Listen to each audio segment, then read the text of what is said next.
Hi, Gail. How cool to be spending some time with you. Hi, Carrie. I know. I know. It's been a while, hasn't it? Yeah, yeah, it has, Yeah. but it's nice. It's nice to see you. It's nice to be with our community. I think that's one of the things that I love more than anything is being here with this community, and I know you feel really strongly the same. Hey. Yeah, I do. It's the community has made a huge difference in my life. Mm.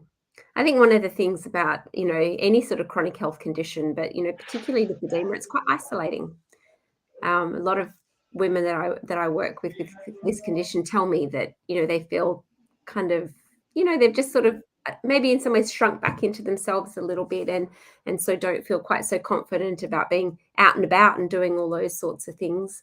And so having a community in the background that understands that knows you is just really very, very beneficial, I Yeah, reckon. yeah. I find that it's made a the difference because I can- I can remember. I have my fat days. I know this sounds crazy, but my fat days. Um, and it became that my life was my fat days. And Mm, since having the community, I realized my life is my life. So it's so I still have those emotional fat times, but I don't have the guilt. I don't have the feeling that I'm in some way corrupt because I mm. carry my weight and my weight hurts and my legs are slower. And it's really bizarre because being with other women and other people online has, and knowing that I have lipedema has really made a difference just Mm. emotionally for me. I think there was for many people, they tell me that, for years and years and years, they've been like, what's wrong with me that I can't have the same success as someone else, for instance, with a dietary intervention? A new fad will come around and they'll try it and it just doesn't give them the results that everyone else online is saying that they're getting. And I guess rather than looking at that and saying, well, there's something wrong with that diet, we tend to look at it and go, there's something wrong with me, the way that, Oh, I'm not responding, or I'm not doing it well enough, or any of these sorts of things. And that can lead to a lot of sort of chatter in here that's not in the long term helpful for us, but in many ways we've been conditioned by society to feel that way. So hopefully today, as we talk a little bit about nutritional interventions for lipedema and for lymphedema, that one, we can take some of that load off our minds, that it's not about us failing. It's that the intervention wasn't right for us at the time, and it wasn't the right sort of intervention to help. But also, just to give a little bit of hope, I think that's one of the things that I love sharing more than anything, that there are strategies that we can use that can be helpful. right. We were, I was talking to my Aunt Sandy earlier today. I'm always going to bring up Aunt Sandy. And I remember when I started on my health journey in 2017, it was October. And then I really started talking about, getting my eating straightened out in my head. It wasn't dieting. I realized I had a sharp response to sugar. I had to get rid of sugar. And I remember I had to get rid of grains too at that point. And I remember how much better I felt. And it only took 2 months for my husband to join me. Mm, And then it took another 6 months for a couple of my adult children and their families to join. But what's been really cool is having the family.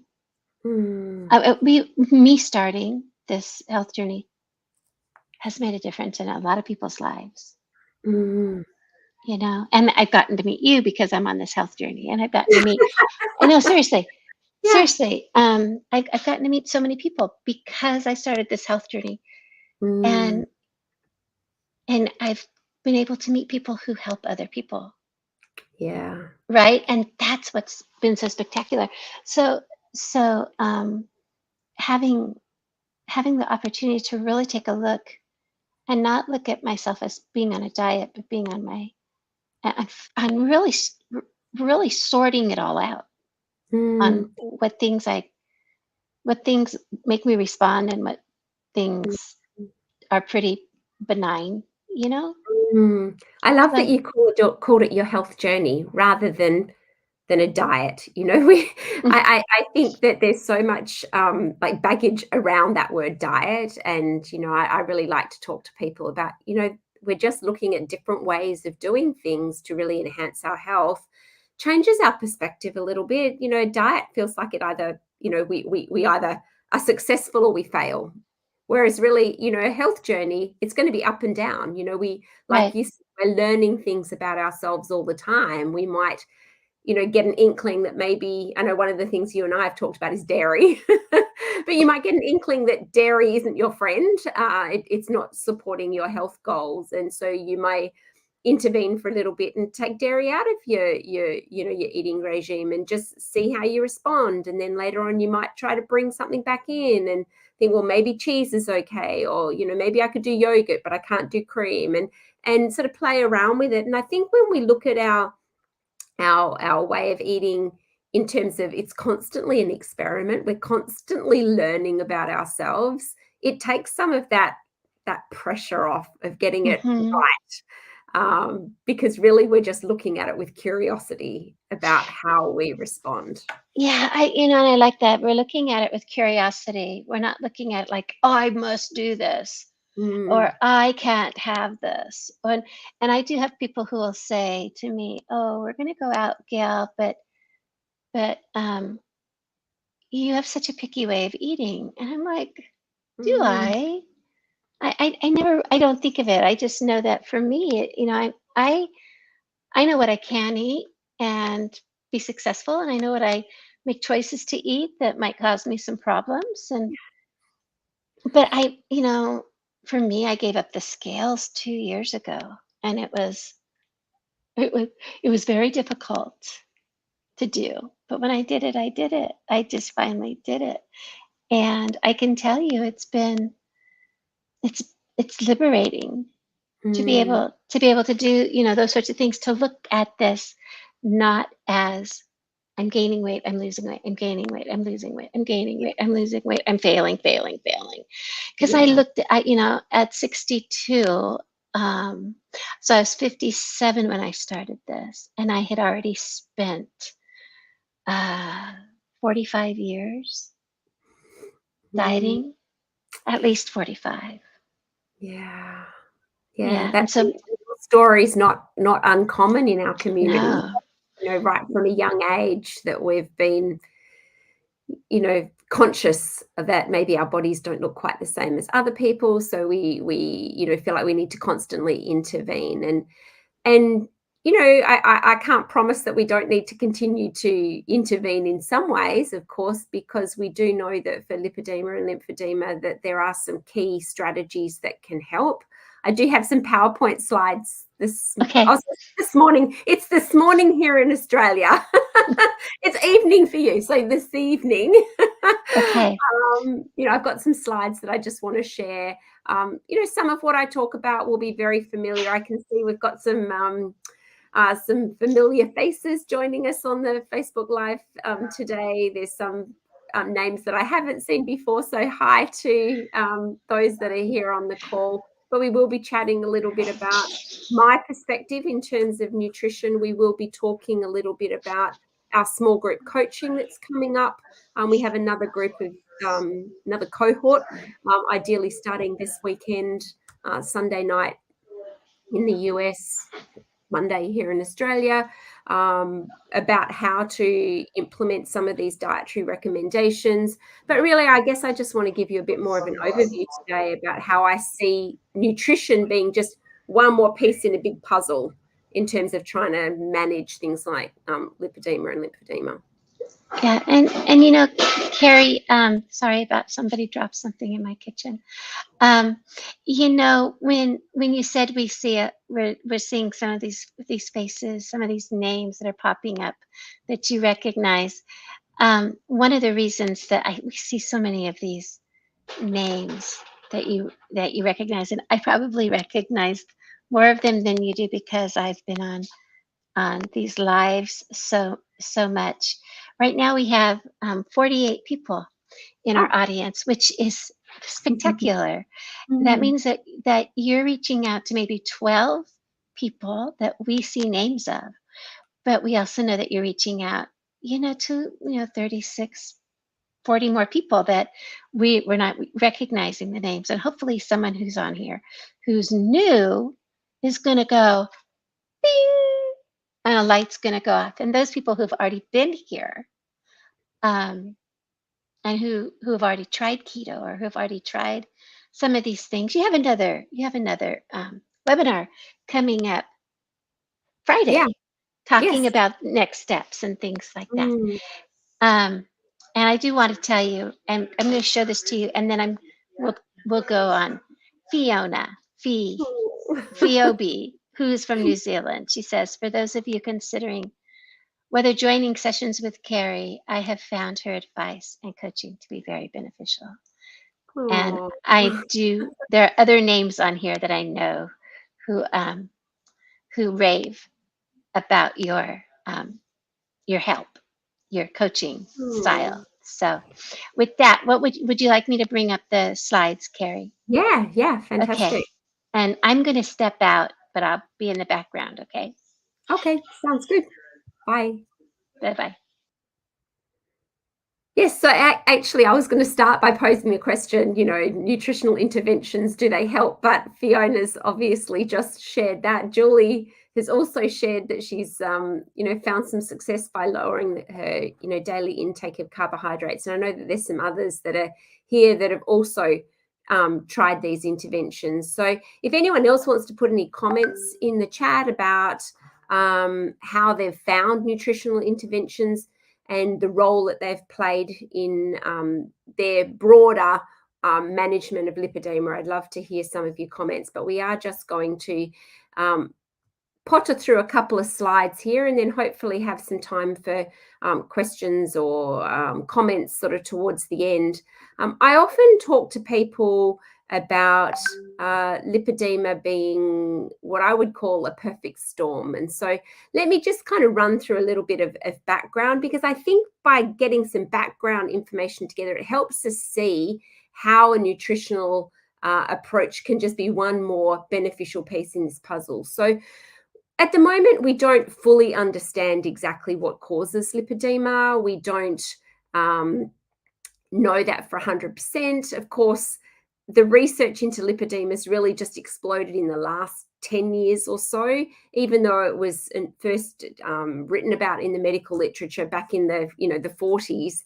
There was a long lull where not much was really done about this condition. And so a lot of the information that's coming together now is giving us a bit more of a broad overview, but we will continue to learn and understand more about its contributing factors. And I think the general consensus is that hormones play a role in this, typically because of the way that it tends to present in puberty, pregnancy, menopause, all of these sorts of times of hormonal flux. We know that there has been some genetic research done suggesting that there are some particular genetic predispositions. Some groups are looking for that one elusive lipedema gene. Other groups are looking more at clusters of genes and ways that genes may be predisposing people to this. In my understanding of all of this, I tend to think about it in terms of what's going on in our inflammatory genes. And often I don't do gene testing with all of my lipedema clients, that's for sure. But those that come to me either with gene testing already done or want to understand a little bit more about their genetic predisposition, I do find that there is a predominance of tricky genes in their inflammation pathways. And what that means is that they're more likely to create inflammation from the same insult than somebody that doesn't have those same genes. And typically they have less beneficial genes in terms of breaking down that inflammation. And so inflammation becomes a huge piece in this puzzle. We understand that those with lipedema are more likely to have leaky blood vessels. So, they're leaking fluid out of those blood vessels into that interstitial space. That's all that space in between the cells.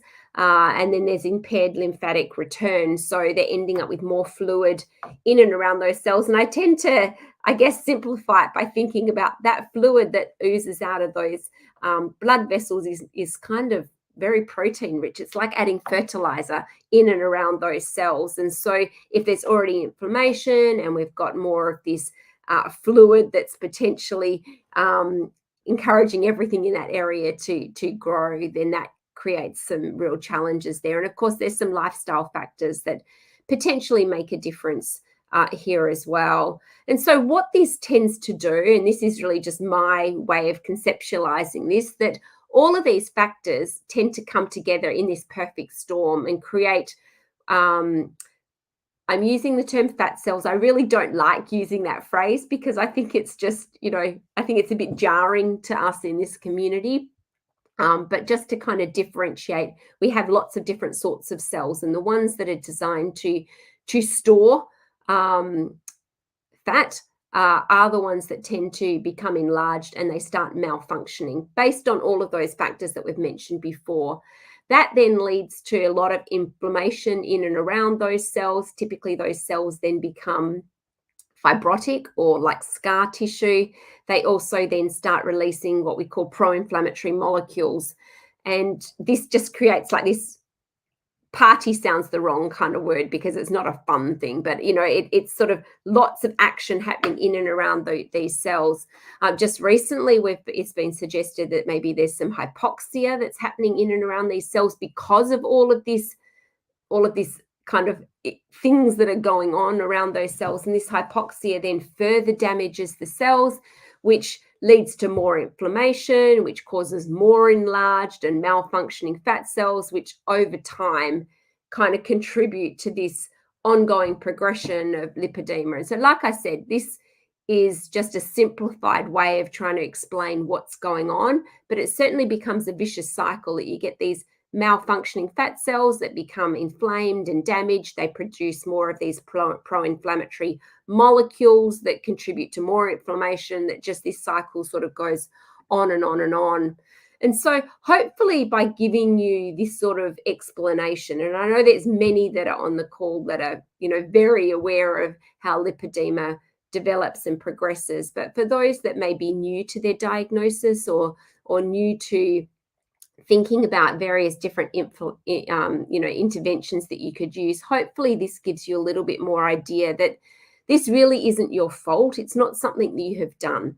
Many times in our society, if someone's carrying some excess weight, the burden of that is put back on the person. You're not eating well, you're not exercising enough, you're eating too many calories, you're not losing those or burning up those calories through exercise. And we're really often told, if we go to the doctor, like, just go home and eat less and exercise more.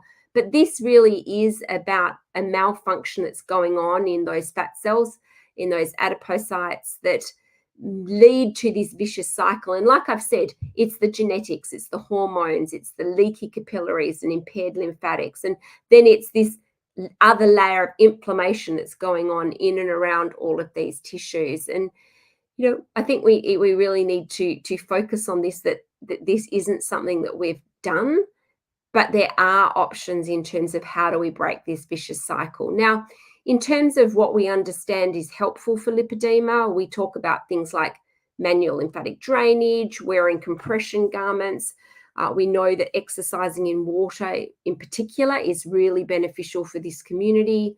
I talk a lot to people about the mind-body connection, the role that stress is playing in contributing to inflammation and other things in the body. We know that surgical interventions are an option for some. Many of our ladies like to use things like vibration plates. Pneumatic pumping is really beneficial. Dry skin brushing. There's lots and lots of different things that we can do. And even that probably feels like a list that's like, oh no, gosh, I've got to be doing all of these things. And now she's going to tell me that I need to think about what I'm eating as well. But really, what I want you to understand is that the nutrition piece is just one more of all of these sorts of things. And it's not that you need to do everything here on this list. This is simply a list of options. And it's always important for us to be working out what feels good for us, what works for us. But in terms of breaking that vicious cycle, it does give us some options and some places that we can do this. So this poor little girl's wearing a one-size-fits-all jumper, and I think we would all agree that it is not fitting her. And I think this is another key aspect, that there is no one-size-fits-all dietary approach for lipedema and lymphedema. It really is important that we take everyone's circumstances into consideration, what's going on genetically, in terms of things that run in, particular people's family tree, how long lipedema has been present, when it started, what they've tried, likes and dislikes with food. Now, if I had someone came to me that said, I'm ethically vegetarian or vegan, then we need to respect that. Of course, it's, we may think, oh, well, animal protein's, beneficial for you. But if it's not something that someone wants to eat, then we need to work around this and navigate those things. We also need to take into consideration other health challenges that may be going on for a person, particularly things like hypothyroidism. Research is telling us that potentially between 30 and 50% of people with lipedema in particular also have an underlying thyroid issue. And I would hazard to say that a majority of those people don't even know that they have a sluggish thyroid. We know that hypermobility is sort of connected with this, so we need to be mindful of that. When somebody has hypermobility or Ehlers-Danlos syndrome, that's a connective tissue disorder. And so our entire digestive tract is also made of connective tissue. So we need to be mindful that any interventions we make, there may be some impairment in terms of digestion and absorption, and we need to take those things into consideration. We need to also be mindful that mast cell issues or histamine issues can also be common. And I think something's dropped off the bottom of those slides. I think it said food intolerance. But there's lots of things that can be going on. And therefore, if you jump online and you read that someone says, oh, this intervention worked for them, it may be that that's what's best suited to them. It may not necessarily be what's best suited for you. And sometimes it's about testing out different approaches and finding a way that actually feels like it suits you, something that you can do long term and that's going to be of benefit to you. But my recommendation is we have to start somewhere. And many of us, well, maybe I'm talking about myself, but I can get to that point where there's so many options that I just get to that analysis paralysis and don't do anything. But really what I would say to you is, wherever you are in this journey, we can always continue to help ourselves by testing things out. And what I find the most beneficial here is starting with a nutrient-dense ketogenic diet, because so many in our community have found it helpful. We call this anecdotal evidence. It's not medical research saying that it's beneficial, but that research is starting to come through.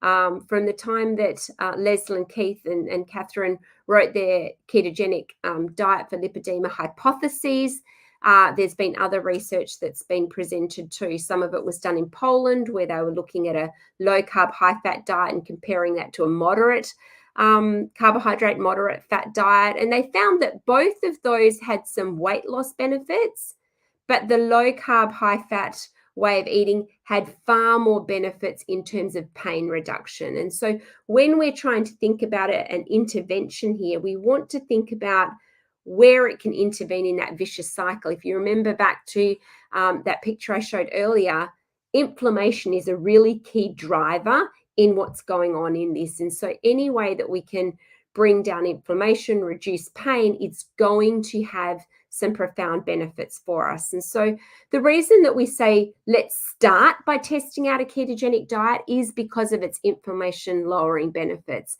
When we're eating in a ketogenic way, our body is producing ketones. Rather than burning sugar for fuel, we're now burning fat for fuel. It produces these molecules called ketones, and they act as anti-inflammatory molecules in the body. So many people use supplements, things like curcumin, to help lower inflammation. By eating in a ketogenic way, our body's naturally making these, which is far more effective than adding them into our diet in other ways. We also get improved blood sugar handling. Now, diabetes isn't necessarily a common comorbidity with lipedema, but there is often a degree of insulin resistance, even if it's not full-blown diabetes. That said, there are many in our community that do have diabetes as well, and ketogenic way of eating certainly improves blood sugar handling. There's some really interesting speculation that by eating more healthy fats in our diet, we're actually improving lymphatic flow. It seems that maybe those fats in the diet, those healthy fats, are actually thinning out some of that lymph, which is making it easier for that lymph to move around, which is a really interesting possibility. We certainly improve our metabolism. A ketogenic diet can help with body composition, but I don't see that as the number one. I know for some people it really is all about changing body composition, but to me, if we can lower the level of inflammation and pain that people are experiencing, it actually naturally helps us feel more energetic. We have an improved quality of life. We're more likely to be moving around. That moving around gets that lymph flowing, and it has some really nice positive benefits. And so body composition changes are just one more of those really nice side benefits to this way of eating. And certainly, when you move to a nutrient-dense ketogenic way of eating, we're lessening our reliance on those processed foods. I don't know about you, but I walk into the supermarket these days and I pretty much I go to the meat section, I go to the fruit and veg, and I might grab some dairy things on the way out. Very rarely do I have to go up and down all of those aisles anymore. Or if I do, it's simply to go and get one or two things and then I'm back out. It certainly makes grocery shopping quicker, but it just tells me how much of that supermarket is full of these highly processed foods. And if we go back to eating real foods, those nutrient-dense whole foods, it can make a huge difference to our health. And by doing this and moving into a inflammation lowering way of eating or regime of eating, it can certainly help break this vicious cycle. And that's what we want to be doing. So this slide here, I often share this when I talk to people.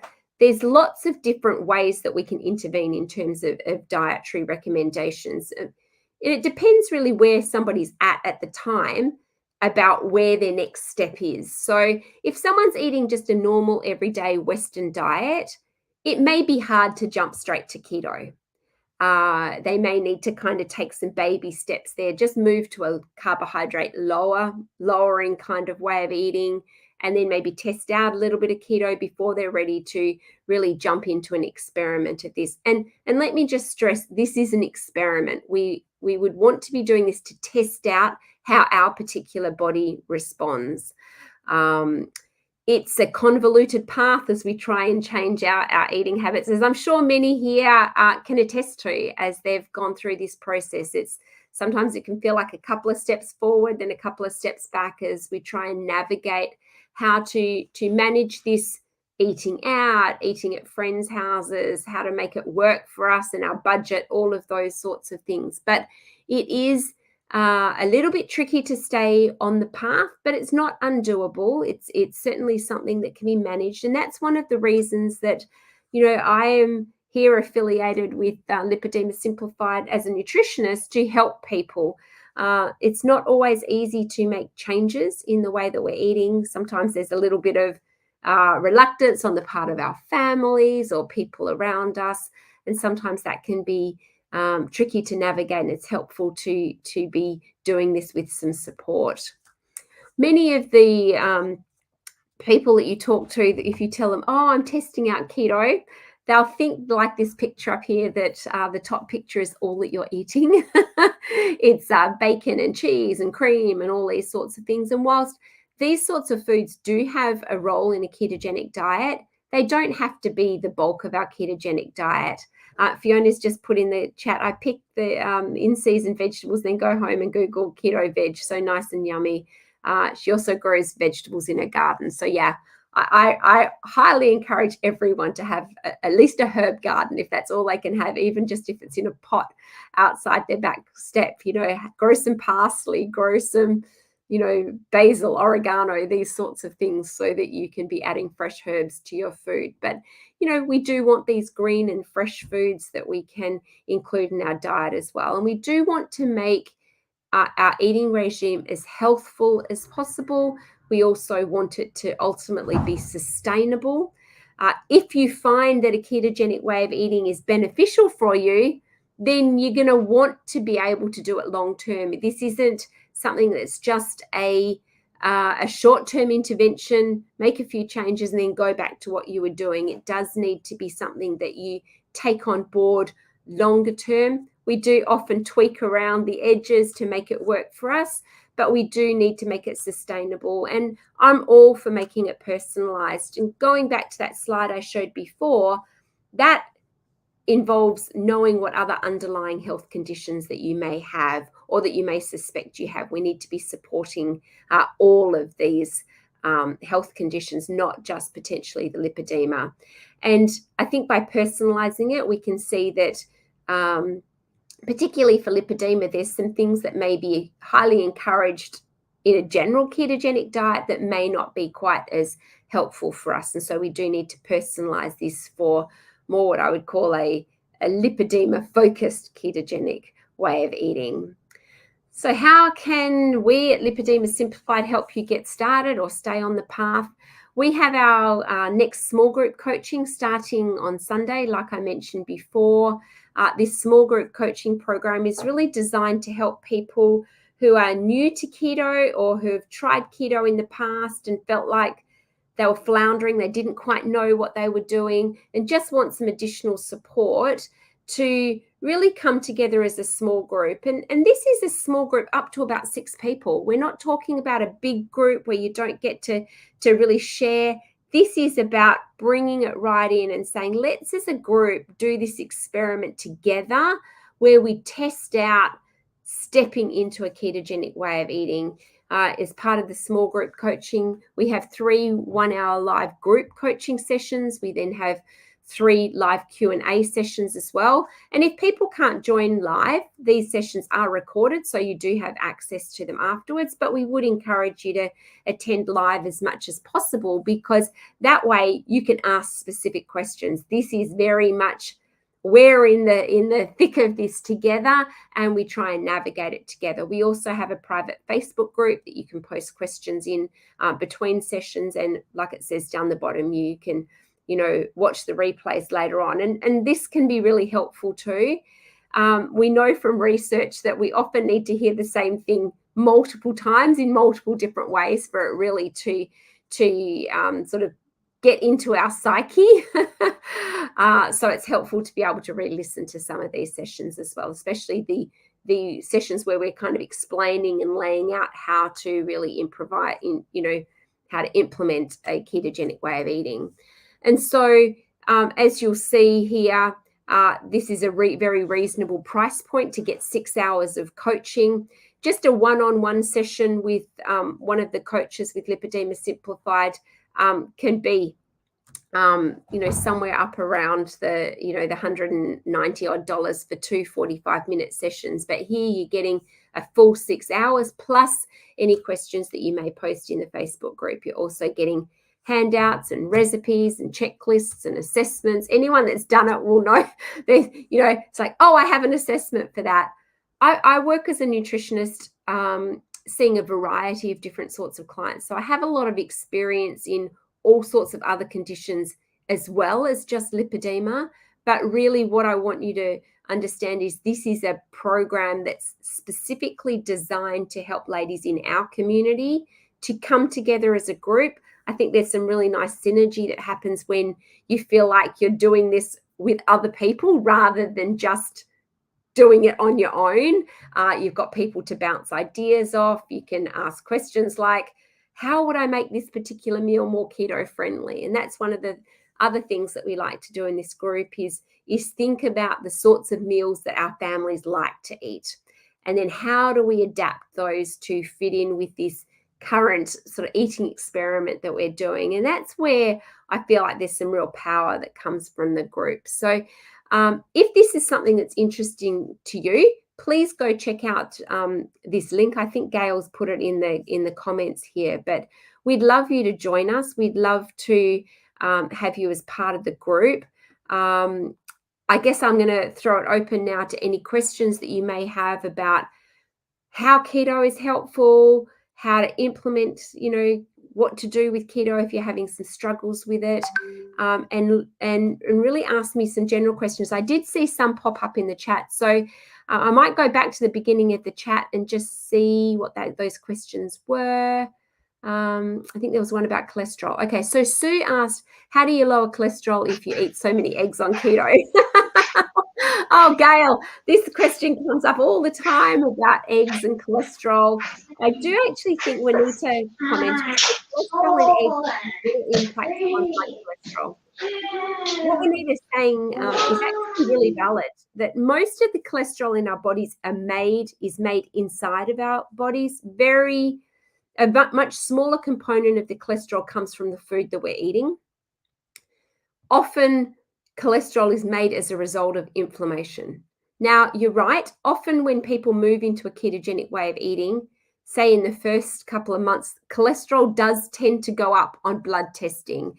And the reason for this is we are actually liberating some of the stored bits and pieces in those fat cells as we move into a ketogenic way of eating. And so that does liberate some cholesterol. It can make those results look a little bit high, but they do tend to plateau out.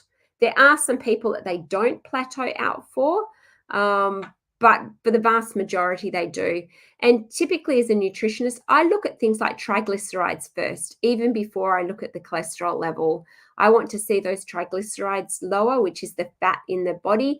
And even if someone's eating lots and lots of eggs, I see triglycerides going down, which is a really good thing. So I wouldn't be so concerned about the eggs, but we do want variety in and amongst this. I wouldn't want to hear from someone that necessarily all they're doing is eating eggs and a few vegetables. You know, there's lots of different sources of protein, and our bodies thrive on variety.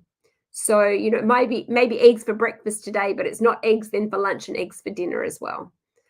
So we kind of do want to be mindful of that. Kathy's asked about histamine issues. How do you know? Oh, I love talking about histamine. So there's really only in the last few years I've started to hear around, you know, lipedema and potentially the role that histamine and mast cell activation could be playing in this. Really what this is doing is that the mast cells, which are cells inside of our body that liberate histamine, are, I guess, in many ways being over responsive. And there's a lot of reasons for this. We can be eating foods that contain histamine, particularly, say, for instance, you're cooking some meat and you cook it, you slow cook it all day. That's slowly releasing histamine out of the meat. You then put it in the fridge for 3 days and have leftovers 3 days later. It's continued to release more and more histamine. And so it could be the foods that are releasing histamines.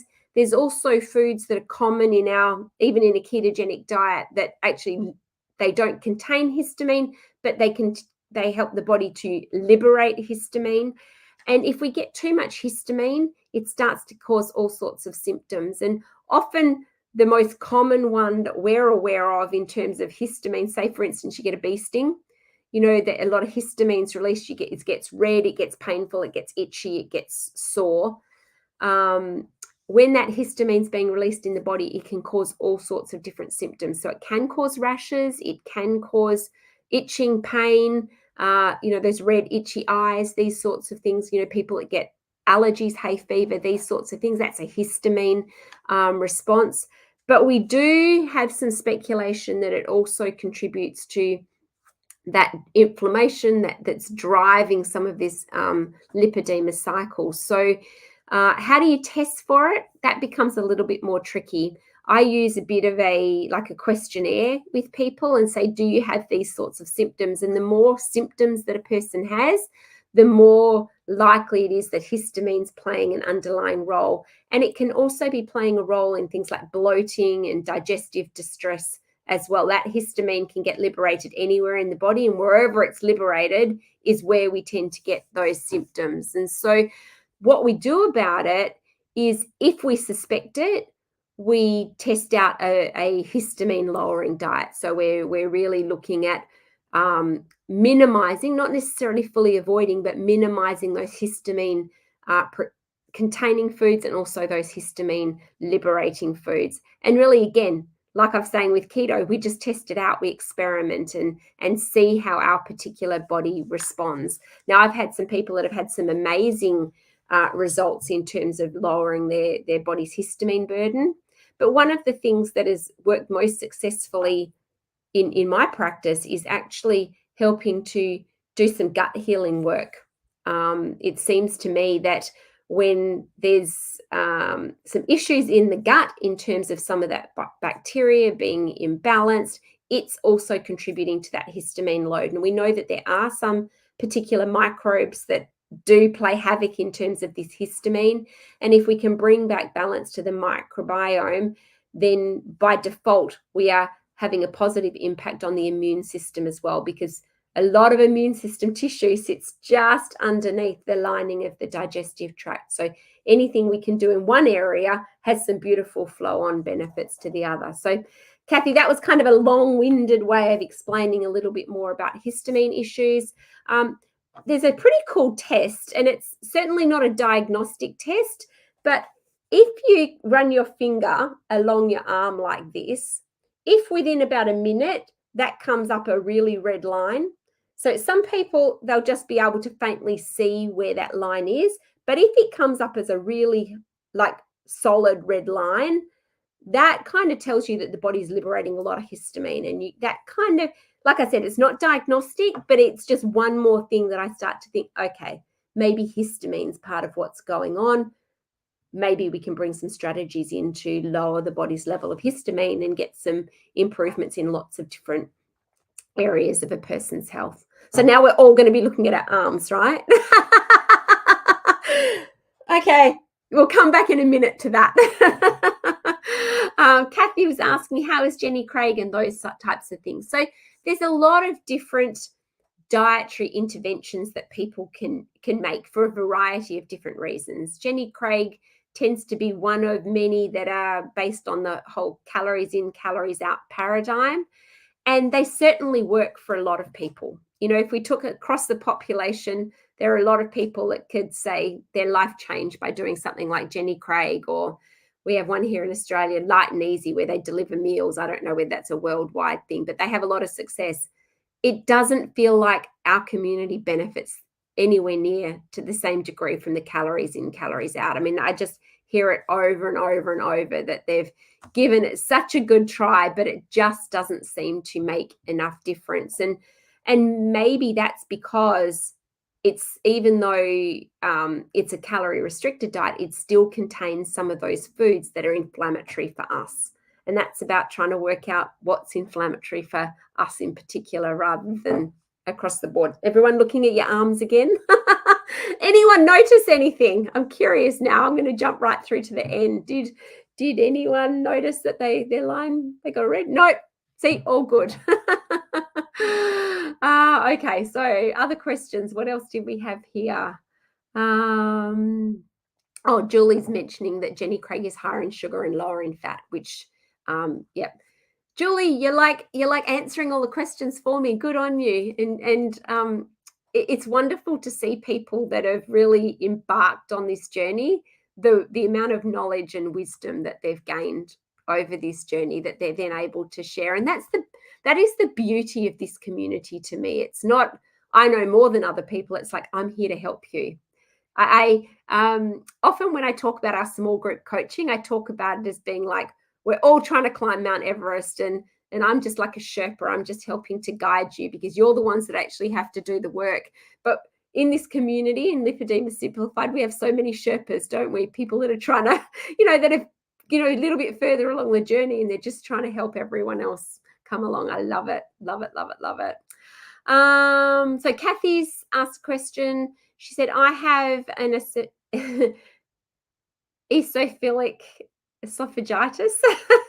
I see that word written all the time, but I can't get my tongue around it, along with some other chronic issues, and rely on drinking most of my calories.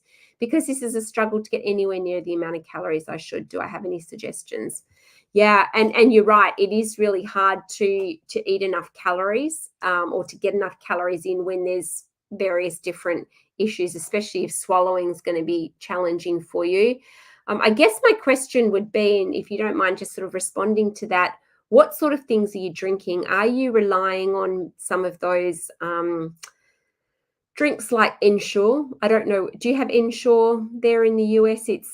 So it's like meant to be like a fully formulated drink, but it's really quite high in sugar. And the reason that it's high in sugar is just to try and get some of those calories in.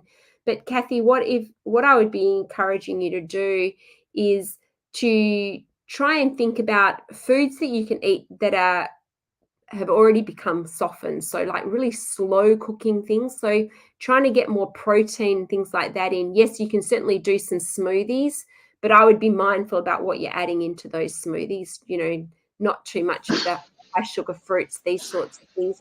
But the other option there would be to, really be like soups and stews. I know in the US it's not really soup and stew weather, but soups and stews that are really broken down. A lot of that like the meat, for instance, is falling apart, that you may find that you're able to get things like that in more so than, drinking some of those things. I can't see, you've answered yes. So I'm guessing, some of those drinks are not necessarily going to be helpful. And again, this becomes a challenge between thinking, well, I have lymphedema. How do I help that? I have this other condition. And so sometimes it's about working out which is the priority in terms of trying to manage first. And anything that has itis in the end is inflammatory. So, bringing down the general level of inflammation in the body, trying to work out what's causing some of this inflammation is going to have some nice benefits down the track in terms of not only managing lipedema, but managing any of these other inflammatory conditions that we have as well. Fiona's just said, I just felt the nodules of lipedema. I'd love you to oh, you're saying when you're on your arm. Okay. Yeah. I was thinking, what's going on that you've just started to feel them, but now I understand what you're saying.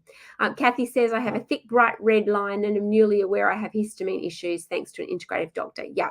Okay. So that is sort of a bit of a sign that histamine is part of the issue. So I'm glad that you're aware of that now and that you're able to start navigating that.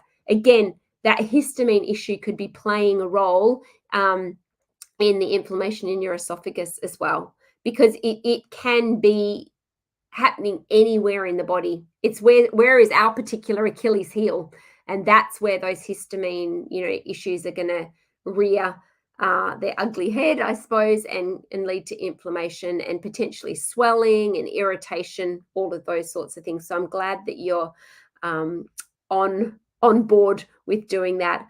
A low histamine diet isn't easy, but what I would say to you is it's not just about the diet. There's some other things that you can be doing, like I mentioned, in terms of, gut healing, bringing back some resolution there can have some nice flow-on benefits as well. Irene saying, I can't seem to avoid bread completely. I think many of us can relate to that. There's certainly are some options around. I know that there's a lot of like keto bread options. They don't taste quite the same. And I would say sometimes we need to just go cold turkey. If that's part of our nature. For other people, they're like, nope, can't go cold turkey. I have to kind of wean myself off. I actually make a really interesting egg white bread. Has anyone have you tried making the egg white bread, Gail? You're talking about cloud bread? No, it's different to cloud bread. It actually, well, I guess it's probably the same sort of ingredients, but I make it as a loaf. It uses egg white powder, it uses gelatin, and it makes a nice fluffy loaf. I tend to make it maybe once a week. I'll make a loaf of that. I slice it up and put it in the freezer, and I just, bring it out. Say, for instance, my family are having hamburgers for dinner, and I want to put a hamburger in something to hold it. It's a really convenient one for that. I just take it out and so Carrie, it's dairy free. Yes. And it's nut free. Mm-hmm. And so if a person can handle egg whites, I do put, so some people don't put any egg yolk in. I use mostly egg white powder, but I put right at the end, I put another like a tablespoon or two of whole egg powder. I find having a little bit of fat in there from the egg yolk gives a better consistency. Okay. Okay. I have never made it. I've the only thing I ever used, the only thing I've ever, yeah, I know, my life. The only thing I've ever used for for egg white stuff, egg white recipe. Sorry about the noise, you guys. Is the cloud bread. Mm. So So it's it mostly it makes probably it's very similar, but the cloud bread has cream cheese in it. Or at least the recipe that I've made has had cream okay. cheese or something Yeah, in it. and now I do a lot. I do use cheese, and so I don't stick to the cloud stuff. Um, Mm, it was too eggy mm, tasting for me, but I just don't use much of that anymore at all. Once I got free from the mm. bread, once I broke free, Yeah. I I I don't use Mm, it. Every now and then I do, yeah. but it's pretty rare anymore. But man, it was a challenge It to is. And break free. there's certainly, things that are in bread that are, they hit those reward pathways in our brain. And so we can easily become, and I use the term loosely, but addicted to these Uh-huh. sorts of things. And so it becomes really hard to give them up. And so sometimes it is about going cold turkey or about finding an alternative that works for you. I'm a really Mhm. big advocate of crowding out the desire for these things. If you're eating a good amount of protein with each meal and there's some healthy fats in there, we don't tend to have the same sort of level of cravings for these things. It's when we're hungry that we default to those easy to eat foods. And I know for many of us, prior to sort of eating in this way, it's really easy just to go grab a piece of bread and slap some peanut butter or something on it, and it fills when we keep going. But if we're trying to eat in this way, what's really helpful is to make sure that we're well satiated after each meal. And ideally, we want to be satiated enough that we can go at least 4 hours between meals, maybe even 5. When we're eating a lot of carb-heavy foods, we tend to go about 2.5 if we're lucky before we are, starving for the next meal or our blood sugar's dropping and we're, desperate to eat something to bring it back up again. So yeah, there's lots of different things that we can think about in terms of strategies for trying to move away from bread.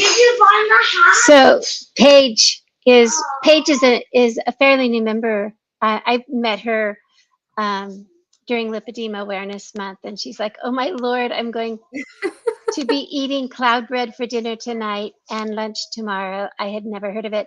Apparently, she got on Google really fast. Yeah, yeah. You know? And Google is amazing, in terms of when you're trying to navigate a different way of eating, there really is a lot of information out there. We just have to kind of navigate through it a little bit and look at it through like lipedema eyes. Not everything that is technically keto is going to be helpful for us. There's still a lot of highly processed keto foods around, or like keto bars and all of these keto drinks, keto muesli, granola, all of these sorts of things. We do just need to kind of navigate that with a little bit of, I guess, wisdom and discretion. The more that we can eat real foods, the better our body is going to be able to handle those. Our body knows how to I guess, process real foods. It's when we start bringing in foods with lots of other ingredients or that are highly processed, and so the molecules are changed, our bodies are like, I don't know what this is. And that's where we tend to have like an inflammatory reaction to these foods. Yeah. Paige is also saying choffles. Choffles are another wonderful way of sort of substituting some of these previously loved foods in terms of things like bread. Choffles are cheese waffles, often made with things like mozzarella cheese. Some have almond meal, some don't. There's a lot of different options. You can make them sweet or savory, and they certainly kind of work together in terms of being able to, if you like that hamburger, you could put that between Choffles, or you can, use them as a sandwich. My family on a Sunday afternoon tend to, it seems to be toasted sandwiches are the thing. It's a day when we're not doing a whole lot. And if everyone else is having a toasted sandwich, sometimes I feel like a toasted sandwich. So I've done that. I've made it with Choffles. I've made it with this egg white bread. And it's nice sometimes to feel like you're sitting with your family eating the same sort of thing, that you're not doing something different. But yeah, like you say, Gail, sometimes you've got to just take a clean break as well. Yes, so Juanita's saying the keto chow egg whites make a nice version too. Yeah. It took a little bit of experimenting. What I'll do is I'll find the recipe that I use. It's one off YouTube, and I'll post it. Where will I post it so that people can see? I'm not going to be able to find it and post it a link now, but maybe I'll put it in the Keto for Lipedema group, just so that if anyone's not part of that group, oh, you're still muted. I can see you. Yes. So we do have the support group on Facebook. It's called Keto for Lipedema. Keto lifestyle for lipedema. Oh yes, that's correct. And yes. So those are great places for you to post any of your recipes, just in general. Probably your small group coaching session that's going to be starting next week. If anybody joins that group, they're going to come up with all their own recipes, right? And they're going to be sharing them and those sorts of things, and you'll get new ones. And so that's going to be a helpful resource for everybody.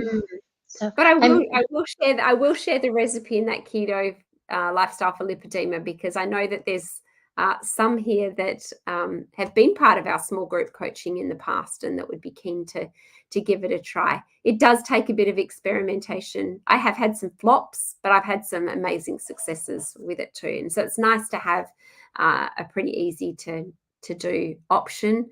And that's really, in terms of testing out keto, it really is a wonderful starting place to navigate, but it's not necessarily exactly where we end up staying. And that's what we're going to be talking a little bit more about on Friday, about, if you've started keto, where to from there. And because sometimes you get so much benefit, but still you're thinking, yeah, there's something else I need to tweak.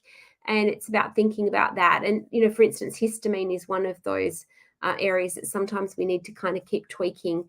For some people with thyroid issues, if they keep their carbs super low for too long, it can slow down the metabolism because of the way that the thyroid senses starvation. So we do need to sort of navigate some of these things a little bit differently.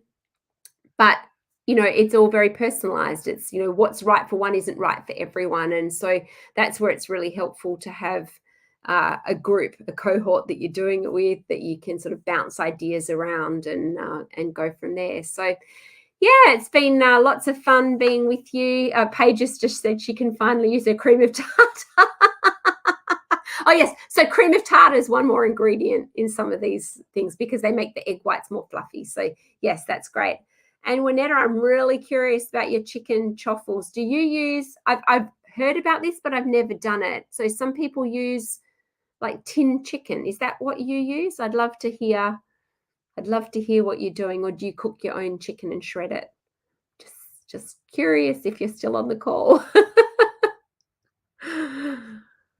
We might wait and see if Juanetta responds. But in the meantime, oh yes, so she uses chicken. Yep. Okay. There are a lot of people putting really interesting concoctions together and coming up with some really yummy food choices, which is wonderful. So I think that's kind of the end of our chat today. Like I said, if you're interested in learning more about the small group coaching, jump over to that website. We'd love to have you as part of the group.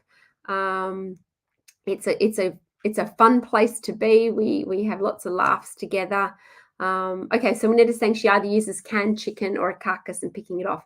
Yeah, cool. Okay, we're all inspired. We're all inspired to try some egg white bread and to try some chicken choffles and all sorts of interesting things. So there you go.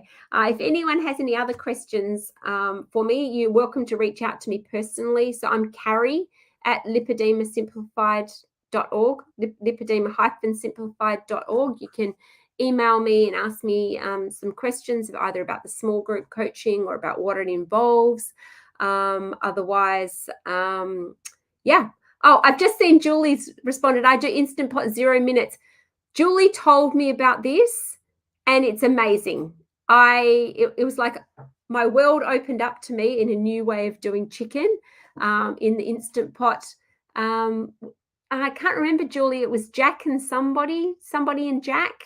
There's a recipe online where it's almost like broiled chicken breasts, and they're great to be able to just, I chopped them up and put them in the freezer, pulled them out and defrosted them and put them on a salad, and really easy.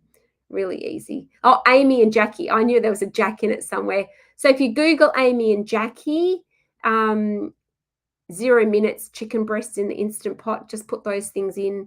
Oh, Julie's saying it's poached. What did I don't know what I said. Maybe it's like boiled. Maybe that doesn't sound so good, but yeah, poached chicken. That's a really convenient one. It's a great way to get some protein in at each meal too. So lots of great suggestions come from all of us putting our heads together. So thank you for that. And thank you for all of the comments. It's been fun hanging out with you today.